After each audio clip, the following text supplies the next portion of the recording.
ঢাকা বিশ্ববিদ্যালয়ের রাজু ভাস্কর্যে আজকে দারুণ একটা ঘটনা ঘটল। এই ঘটনা প্রমাণ করে দেয় বাংলাদেশ এখনও জেগে আছে, বাংলাদেশের তরুণ সম্প্রদায় এখনও জেগে আছে, এখনও একাত্তরের চেতনা মরেনি, মুক্তিযুদ্ধের চেতনা এখনও নিঃশেষ হয়ে যায়নি। অনেক হতাশা আছে আমাদের মনে, অনেকে হতাশা প্রকাশ করে এটাও বলেন যে মুক্তিযুদ্ধের চেতনা নিয়ে বোধহয় আর কথা বলা যাবে না, মুক্তিযুদ্ধের চেতনার মৃত্যু হয়েছে। কিন্তু সেটা যে হয়নি ঢাকা বিশ্ববিদ্যালয়ের রাজু ভাস্কর্য আবারও প্রমাণ করলো। তারা সমবেত কণ্ঠে জাতীয় সঙ্গীত গেয়ে জাতীয় সঙ্গীতের অবমাননা এবং আওয়ামী লীগের নিষিদ্ধের দাবির মঞ্চে, দাবির প্রেক্ষাপটে শাহবাগে গত 10 তারিখে যা কিছু হয়েছে, যত নোংরা কর্মকাণ্ড হয়েছে জাতীয় সঙ্গীত নিয়ে এবং একাত্তরের চেতনা নিয়ে, সেই ব্যাপারগুলোর যে প্রতিবাদ তারা করলেন সেটা অভাবনীয়।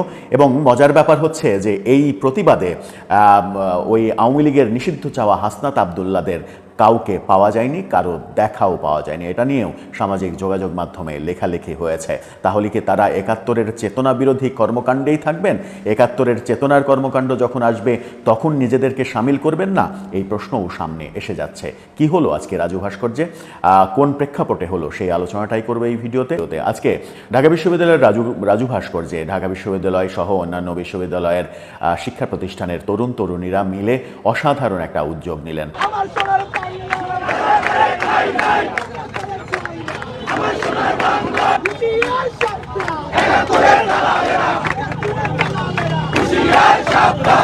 তারা সন্ধ্যা 7টার পরে সেখানে সমবেত হয়েছেন এবং মিছিল স্লোগানে মুখরিত করেছেন। একাত্তরের চেতনা বিরোধী যে কোনো কর্মকাণ্ডের বিরুদ্ধে তাদের অবস্থান স্পষ্ট করেছেন এবং সমবেত কণ্ঠে জাতীয় সঙ্গীত গেয়ে একটা মেসেজ দেওয়ার চেষ্টা করলেন যে জাতীয় সঙ্গীতের যারা অবমাননা করে তারা এ দেশে টিকতে পারবে না। অবাক হয়ে লক্ষ্য করছি যে এই তথাকথিত জাতীয় সঙ্গীত বিরোধী কিংবা একাত্তর বিরোধী যারা কর্মকাণ্ড করছেন তাদের যিনি গুরু, যে দুইজন গুরু ফ্রান্স এবং আমেরিকায় বসে আছে, তার মধ্যে আমেরিকার বসে থাকা গুরু আজকে জাতীয় সঙ্গীত বিরোধী এবং জাতীয় সঙ্গীত বন্ধ করে দেওয়ার, জাতীয় সঙ্গীতকে ধূলিসাৎ করে দেওয়ার একটা পোস্ট সামাজিক যোগাযোগ মাধ্যমে দিয়েছেন। এই প্ল্যাটফর্মের সঙ্গে কোনোভাবেই দান্দিক অবস্থানে যেতে চায় না বলে এর চাইতে বেশি কোনো কথা বলতে চায় না। জাতীয় সঙ্গীত নিয়ে যা হয়েছে গত 10 তারিখে 10 মে শাহবাগে আওয়ামী লীগের নিষিদ্ধের দাবিতে যখন সরকার ঘোষণা করলো যে আওয়ামী লীগের কার্যক্রম নিষেধ করা হবে, তখন খুশিতে কিছু কিছু তরুণ তরুণী শাহবাগে সমবেত কণ্ঠে জাতীয় সঙ্গীত গাইতে শুরু করলো। সেটির প্রতিবাদ যেভাবে করা হয়েছে, নোংরামি যেভাবে করা হয়েছে এবং লেবাসধারী কিছু তরুণ যে কাজটা করেছে, এই গান চলবে না, এই সঙ্গীত বন্ধ করো, এগুলো বন্ধ করো, ফালতু জিনিস এগুলো বন্ধ করো, অর্থাৎ জাতীয় সঙ্গীত চলবে না, জাতীয় সঙ্গীত গাওয়া যাবে না। এরা কাদের অনুসারী? এরা কোথায় থেকে এসেছে? এরা কিভাবে এনসিপির সঙ্গে মিলেমিশে একাকার হচ্ছে? শাহবাগে এমন স্লোগানও হয়েছে, গোলাম আজমের বাংলায় আওয়ামী লীগের ঠাঁই নাই। আওয়ামী লীগের ঠাঁই থাকুক আর না থাকুক, বাংলাটা গোলাম আজমের হলো কবে থেকে? গোলাম আজমের বাংলায় আওয়ামী লীগের ঠাঁই নাই, ফ্যাসিস্টের ঠাঁই নাই, গোলাম আজমের বাংলায় সহ আরও অনেক স্বাধীনতা বিরোধী স্লোগান দেওয়া হয়েছে। এগুলো কোত্থেকে আসলো, কোথায় থেকে জোগাড় করলো এনসিপি? এগুলো জোগাড় করে এনসিপি কি বার্তা দিতে চাইলো, সেই বার্তাগুলোরই প্রতিবাদ জানানো হলো আজকে রাজু ভাস্কর্যে। রাজু ভাস্কর্যের এই প্রতিবাদে উচিত ছিল এনসিপির নেতাদের উপস্থিত হয়ে জানান দেয়া যে ওই কর্মকাণ্ডের সঙ্গে তারা একাত্ম নয়। তারা আলাদাভাবে একটা বিবৃতি দিয়েছে। সেই বিবৃতিতে তারা বলেছে যে শাহবাগে যে ধরনের স্লোগান হয়েছে, যে ধরনের কর্মকাণ্ড হয়েছে, সেটার সঙ্গে এনসিপি একমত নয়, সেটার সঙ্গে এনসিপি যায় না। এনসিপি তাদের নিজস্ব প্ল্যাটফর্ম রয়েছে, সেখানে বিভিন্ন মতের আদর্শের রাজনৈতিক দল একাত্ম হয়েছিল। তারা কে কি বলেছে এর দায় এনসিপি নেবে না। হাস্যকর কথা, রীতিমতো শাস্তিযোগ্য কথা বলেছে তারা। কারণ তাদের নেতৃত্বে যে আন্দোলন হয়েছে সেখানে কারা আসলো, কারা স্লোগান দিল, কারা কি করলো, সেই সমাবেশে কারা কি করলো তার দায় এনসিপি নেবে না, এটা তো হতে পারে না। শুধুমাত্র আপনি লাভের গুড়ই খাবেন, লসের গুড় খাবেন না, এটা তো হয় না। লাভের গুড় খাওয়া হয়ে গেছে, এখন আপনি সব দায় অন্যদের দিয়ে দেবেন। আপনাদের ডাকে কারা এসেছে, কাদেরকে ডেকে নিয়ে এসেছেন ফোন করে, তদবির করে, বিভিন্ন মাধ্যমে বিভিন্ন প্রেশার ক্রিয়েট করে, সেটা কি জাতি জানে না? জানে তো। আপনারা দল ভারী করার জন্য কাদেরকে নিয়ে এসেছিলেন সেটাও জাতি জানে।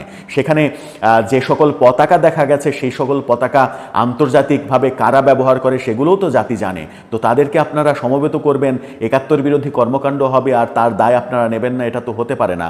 আজকে শাহেদ আলম, জনপ্রিয় ইউটিউবার এবং বাংলাদেশের একটি গণমাধ্যমের সাবেক সাংবাদিক শাহেদ আলম, তিনি সামাজিক যোগাযোগ মাধ্যমে এই ভিডিওটি পোস্ট করেছেন। তার স্ক্রিনশটটি আপনারা দেখে নিন। সুন্দর একটা কথা বলেছেন। তিনি বলেছেন যে রাজু এখন, মানে রাজুতে এখন যা চলছে সেটা তিনি লিখেছেন, আশা করি হাসনাত সার্জিস এখানে যোগ দেবে, একাত্মতা প্রকাশ করবে। কিন্তু হাসনাত সার্জিসকে যোগ দেওয়ার দৃশ্য আমরা দেখিনি। সেখানে স্লোগান হয়েছে, সেখানে জাতীয় সঙ্গীত গাওয়া হলো, একটা মেসেজ দেওয়া হলো যে এই বাংলায় রাজাকারের ঠাঁই হবে না, এই বাংলায় স্বাধীনতা বিরোধীদের ঠাঁই হবে না।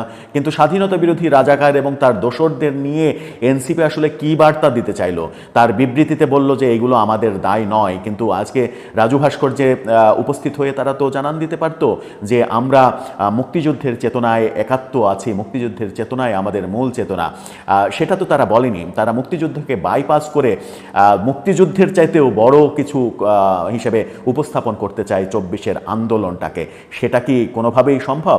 মহান মুক্তিযুদ্ধে ৩০ লক্ষ শহীদ হয়েছে, ২ লক্ষ মা বোন সম্ভ্রম দিয়েছেন তাদের।